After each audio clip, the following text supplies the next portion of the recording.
Topic है mitochondria. सबसे पहले हमने देखना है कि माइटोकॉन्ड्रिया का स्ट्रक्चर कैसा होता है, कि ये सेल के अंदर एक इंपॉर्टेंट सेल ऑर्गेनेली होती है। इसका स्ट्रक्चर कैसा है, इसमें क्या है, 2 मेम्ब्रेन्स होती हैं। एक होती है हमारी आउटर मेम्ब्रेन, एक होती है हमारी इनर मेम्ब्रेन।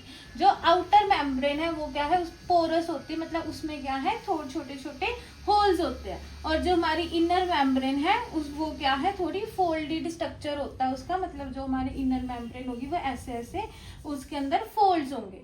ये फोल्ड्स क्यों है, इस फोल्डेड स्ट्रक्चर के कारण ही जो हमारे माइटोकॉन्ड्रिया का पूरा स्ट्रक्चर है वो इंक्रीज हो जाता है। जो इंक्रीज क्यों है, ताकि वो हमारी बॉडी में जो भी सेल ने केमिकल रिएक्शंस करनी है या फिर एक्टिविटीज करनी है वो कर सके। अब हर सेल को काम करने के लिए एनर्जी चाहिए, तो जो माइटोकॉन्ड्रिया है वो एनर्जी रिलीज करता है एटीपी की फॉर्म में। एटीपी क्या होता है, एडिनोसाइन ट्राइफॉस्फेट। तो माइटोकॉन्ड्रिया वो सेल को काम करने के लिए एनर्जी रिलीज करेगा in the form of ATP. तो इसी वजह से हम अपने माइटोकॉन्ड्रिया को पावर हाउस ऑफ सेल भी बोलते हैं। इसमें हमारा एक क्वेश्चन बनता है कि why mitochondria is known as powerhouse of cell.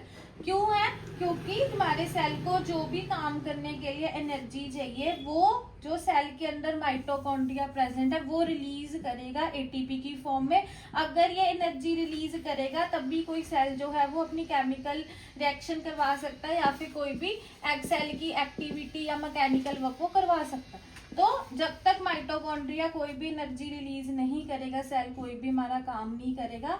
और इसीलिए ये माइटोकॉन्ड्रिया एनर्जी रिलीज करता है एटीपी की फॉर्म में, और इसलिए हम इसको पावर हाउस ऑफ सेल बोलते हैं। और एक साइलेंट फीचर और होता है माइटोकॉन्ड्रिया का, कि इसका इस सेल ऑर्गेनेली का अपना खुद का डीएनए और राइबोसोम्स होते हैं इसके खुद के, जिसकी हेल्प से वो क्या है, अपने प्रोटीन्स जो है वो बना सकता है माइटोकॉन्ड्रिया खुद के अपने।